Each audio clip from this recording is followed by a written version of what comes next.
안녕하세요. 스타트바둑입니다. 저번 시간까지 눈목자 걸침에 대해서 공부를 했었는데요. 예고해드린 대로 오늘부터는 다시 사활로 들어가고요. 너무 어렵지 않은 초중급 사활을 한번 해보도록 할게요. 사활도 뭐 간단히 두 집 내고 사느냐, 또 두 집을 못 나게 하느냐, 정확히 말하면 착수금지 지역 두 개를 만드느냐, 혹은 두 개 이상을 만드냐, 혹은 그렇지 못하게 하느냐, 예, 이걸로 이제 사느냐 죽느냐가 결정이 되는 건데요. 사활은 바둑의 꽃이라고 할 수가 있죠. 항상 말씀드리지만 수일기 향상을 위해서는 사활 문제를 꾸준히 풀어야 됩니다. 에, 같은 여러 이제 패턴 중에서 오늘부터 할 거는 자충을 이용하는 사활인데요. 자충이라고 하는 것은 한자로 스스로 채울 충, 이렇게 해서 자기가 스스로 자기 사는 길을 없애는 거예요. 그렇다면 아무래도 좋지 않겠죠. 일상생활에서도 흔히 사람들 속담으로 말하면은 자기 발등을 찍다라는 게 있죠. 그것처럼 자기 어떤 행동을 했는데 오히려 자기에게 불이익이 생길 때 그런 걸 할 때 빗대어서 사람들이 자충수를 두었다라고 얘기를 합니다. 자, 일단 쉬운 좌하기 문제랑 우하기 문제를 먼저 보도록 할게요. 흙이 살아야 되는데 어떻게 하면 살까? 여러분들도 한번 같이 볼까요? 어렵지 않으니까 한번 천천히 보시면 금방 답을 찾아내실 것 같습니다. 착수금지 지역 두 개 이상을 만들려면 일단 한 집을 만들어야 되는데 사는 요령 전에 한번 공부했었는데 기억하시나요? 첫 번째가 칸수를 넓혀라, 궁도를 넓혀라. 땅이 넓어야지 아무래도 두 군데로 나누어지기가 쉬우니까요. 그 다음에 두 번째가 한 집 나는 곳을 찾아라입니다.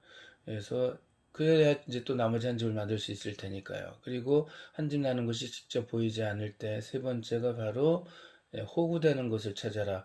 모든 집을 한 집을 만들려면 이제 최소한들이 이렇게 필요하겠죠. 한 집이 생기기 전엔 항상 호구 모양이 생긴다는 거죠. 그래서 호구되는 곳을 찾아라. 이렇게 돼 있다면 이런 곳이 이제 급소가 된다는 얘기겠죠. 호구 자리가 급소다라는 것도 공부한 적이 있습니다. 그리고 네 번째가 연결되는 곳을 찾아라. 이것은 이제 옥집과 관계된 가짜 집을 만드는 것과 관계되었을 때 이렇게 하죠. 그리고 이제 독특한 사활 중에서 바로 오늘 공부하는 자충 사활이 나오게 되는 겁니다. 한번 시도를 해보겠습니다. 자, 이렇게 한 집을 먼저 넓히기 전 한 집을 먼저 만들어 볼게요. 이렇게 돌을 하나 잡게 되면 한 집 생기겠죠. 만약 백선수가 순진하게 이렇게 공격한다면 흙이 막아서 착수 금지 지역 두 개 확보해서 삶을 예, 이제 유지할 수가 있게 되는데 이렇게 되면 살았죠. 하지만 여기서 백선수가 이렇게 공격하는 수가 있죠. 그래 너 한 집 나는 곳에 놓았어. 그럼 나는 네가 한 집 나는 곳을 먼저 공격할 테야 라고 한다면 이 역은 살 수가 없게 되겠죠. 놓으면 이렇게 따게 되니까 단수 칠 때 연결하면 집이 하나밖에 남지 않았기 때문에 잡히게 됩니다. 자, 그래서 이제 또 그러면 이쪽으로 한번 연결해 볼까 하면 역시 다음에 흙이 이렇게 놓으면 집이 되니까 여기를 백이 공격하겠죠. 그러면 역시 집이 하나밖에 없습니다. 흙이 언젠가 잡더라도 착수금 지적은 하나고요. 백이 다 맞게 되면 잡히게 됩니다. 첫 번째 규칙이 있었죠. 칸수를 넓혀라. 그걸 이용하면 쉽게 살 수가 있습니다. 그런데 그러면 그냥 애초부터 칸수를 넓혀라 하지 라고 할 수 있는데 이게 왜 자충사활이야 라고 하시겠죠. 다음에 백이 이렇게 공격하면 너무 쉽게 이렇게 이제 두 군데로 나눠지니까 백 선수는 이 네 점을 공격할 거예요. 이렇게 단수. 이때 흙이 연결해 볼게요. 연결했더니 이게 바로 이제 자충입니다. 아시겠죠? 백 선수가 여길 놓으면은 자기 사는 길을 없애는데 바둑 규칙 착수 금지 규칙 있죠. 살아가는 길이 없는 곳에 놓으면 반칙으로 바둑을 치게 되는 거죠. 여기 놓을 수가 없다는 거죠. 그래서 백 선수는 단수를 치고 흙이 놓아서 삶을 확보하게 됩니다. 만약 검은 돌이 흑돌이 하나 여기 미리 있었다. 백돌이 하나 미리 있었다면 이 흙은 살 수가 없었겠죠. 이제 이렇게 칸을 넓혀도 단수 치면 연결할 때 이 아래 흙이 전부 단수가 되어서 다 잡히는 형태가 됩니다. 그래서 좌상 왼쪽 위에 여기 공백 하나 남아 있는 것이 이 삶에 큰 도움이 되죠. 자, 이렇게 상대가 두지 못하게 만드는 거죠. 단수 쳤을 때 연결하면 여기를 둘 수 없다는 것. 이걸 이용하는 게 바로 자충을 이용한 삶이죠. 자충을 이용해서 내 돌을 살 수도 있고 상대 돌을 잡을 수도 있는데 오늘부터 하는 것은 뭐 당분간은 삶을 확보하는 거겠죠. 자, 우하기 한번 볼게요. 백 선수가 이제 칸을 넓힐 수는 없습니다. 더 이상 나간다고 하더라도 여기 집이 생긴 형태가 아니죠. 그러니까 이 밖으로 탈출하려고 하는 것은 불가능하고요. 또 그렇게 해서 집이 더 생기지도 않습니다. 그럼 이제 흙이 안에 두어야 되는데 안에 둘 수 있는 곳이 세 군데가 있죠. 이렇게 하나, 둘, 세 군데가 있습니다. 이제 문제를 풀려고 할 때 이렇게 보는 거죠. 아, 그럼 답은 셋 중에 하나겠구나라고 생각을 합니다. 하나씩 살펴보는 거죠. 이렇게 두면은 이거 자체로 잡혀 있어요. 나중에 흑 선수가 아무리 혼자 두어서 이 돌 두 개를 따낸다고 하더라도 백 선수가 이 자리를 들어갈 수가 있죠. 착수금지가 아닙니다. 그리고 역시 흑이 하나를 따내게 된다고 하면은 한 집밖에 남지 않았기 때문에 잡히게 되겠죠.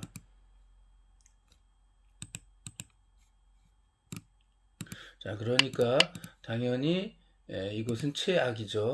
자, 그리고 이렇게 공격하면 이때는 이제 백이 두지 않으면은 흙은 살 수가 있죠. 백이 다른 데 두면 이렇게 놓아 살 수 있는데 문제는 백이 이렇게 돌을 키워버립니다. 선수가 따더라도 어색한 뭐 가운데 놓으면 잡히니까 잡혔죠.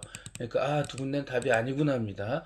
그럼 답은 이제 찾았어요. 이렇게 내가 잡히러 들어갑니다. 여기에 호구죠. 잘 보시면 백 선수가 따낼 수가 있습니다. 근데 다행히 바깥에 이렇게 두 개가 비어 있기 때문에 흑 선수가 이쪽에서 단수를 칠 수가 있습니다. 그럼 백 선수가 여기 놓게 되는 게 착수금지이기 때문에 놓을 수가 없죠. 그럼 단수 치고 따게 돼서 두 군데 착수금지 지역 이상을 만듭니다. 두 군데 이상을 만듭니다. 이렇게 놓아도 따면 못 들어가죠. 그래서 흑은 살았죠. 자, 이렇게 두고 딸 때 뒤에서 공격하는 수 자충을 이용해서 살았습니다. 자, 이제 좌상귀랑 우상귀를 볼 텐데요. 이건 전에 공부를 했던 거예요. 근데 역시 자충을 이용해서 살 수가 있기 때문에 이제 다시 한번 보여드리는 거고요. 아랫부분들 것보다 좀 어려워서 특히 우상귀는 이 과정을 한번 다 한 타임에 걸쳐서 전부 요거만 가지고도 한 적이 있었어요. 자, 좌상기를 볼게요. 백돌이 이제 바깥이 다 막혀 있을 때는 이 흙은 잡힐 수 있죠. 백이 먼저 두면 잡힙니다. 흙이 만약에 다른 데 둔다고 두면 이 자리가 급소라고 했었어요. 자, 백이 이렇게 공격하면은 이 흙은 잡힙니다. 그래서 이렇게 놓고요. 놓을 때 여기 놓을 수가 없죠. 너무 다 따니까 자충을 역시 이용해서 잡는 겁니다. 이거는 여기 잘 보시면 백이 집을 날려고 흙이 집을 날려고 백을 공격하는데 지금 여기 흙 일단이 살아가는 길이 두 개가 있잖아요. 이 두 개가 있는데 이 백을 잡겠다고 여기를 놓는 순간 길이 하나로 줄어들죠. 그래서 백이 다 따라게 되는 겁니다. 이게 자충이죠. 자충을 이용해서 백역을 잡았다라고 할 수가 있어요. 이렇게 놓으면 이제 당연히 흙은 놓고 살 수가 있습니다. 백이 이 자리도 못 들어가고요. 이 자리도 들어갈 수가 없기 때문에 사는데 백은 이렇게 공격하는 수가 멋진 수죠.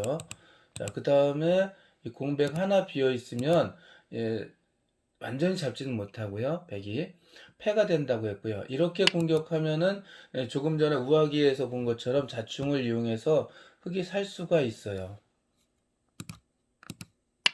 자, 여기를 아까 처음에 놓았을 때 백이 여기 있었으면은 흙이 놓더라도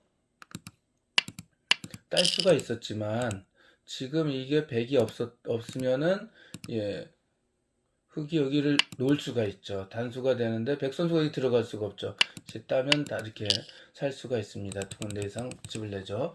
자, 근데 지금은 이제 문제는 여기도 비어 있고 여기도 비어 있습니다. 그럼 이 흙은 완전히 살아 있습니다. 백이 어떻게 패로도 공격이 안 되고 흙이 이제 그냥 잡을 수도 없습니다. 백 선수가 이렇게 패로 조금 전에 이렇게 하나 있을 때는 이렇게 공격하는 수가 좋은 수입니다. 잠깐 그냥 넘어갈 뻔했는데요. 자, 이렇게 하는 것은 흑이 이제 살 수가 있죠. 살 수가 있는데 이렇게 공격하면 그냥 살 수는 없습니다. 반대편에 놓아야 되고요. 이렇게 놓게 됩니다. 그럼 흑이 역시 우아기처럼 이렇게 들어가게 되는데 땄을 때 우아기는 지금 공배가 두 군데나 비어 있었는데 여기서 공배 하나밖에 없기 때문에 흑 선수가 이렇게 뒤에서 단수를 칠 수가 없어요. 이 3번으로 우악에선 단수를 쳐가지고 백 선수가 다른 데 놓을 수가 없었죠. 놓으면 이제 따서 사는데 다른 데 놓아도 사는데 여기서는 이렇게 놓으면 흑이 전부 그냥 잡히고 말아요. 그래서 이렇게 놓으면 패싸움이 될 수밖에 없습니다. 이렇게 놓고 놓으면은 딸 때 흑은 다른데 어디 두고 백도 거길 두면 흑도 따고 해서 패를 이용해서 살거나 혹은 또 잡히거나 하는 형태가 되는데 지금 공배가 두 개가 비면 바로 이제 우아기 형태로 이루어지는 겁니다. 그래서 이렇게 공격을 오더라도 흑은 놓고요. 놓을 때 놓고 따면 바로 우악이 똑같다 그랬죠? 뒤에서 단쳐서 자충을 이용해서 살 수가 있었습니다. 공격해도 뭐 이렇게 자, 따면은 살게 되니까요. 자, 우상기도 굉장히 어려운 사활이었었는데 일단 답을 보도록 할까요?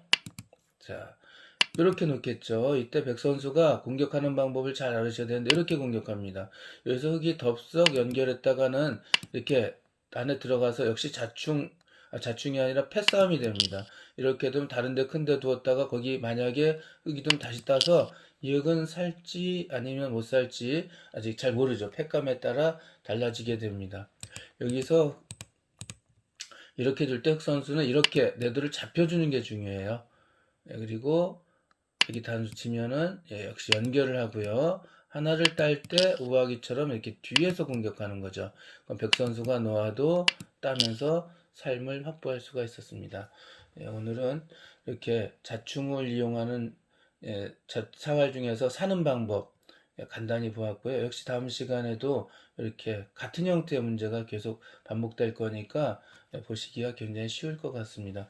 이 자충을 이용한 사활도 사활의 큰 부분을 차지하니까 한번 잘 봐주시길 바라고요. 그럼 또 다음에 뵙도록 하겠습니다. 감사합니다.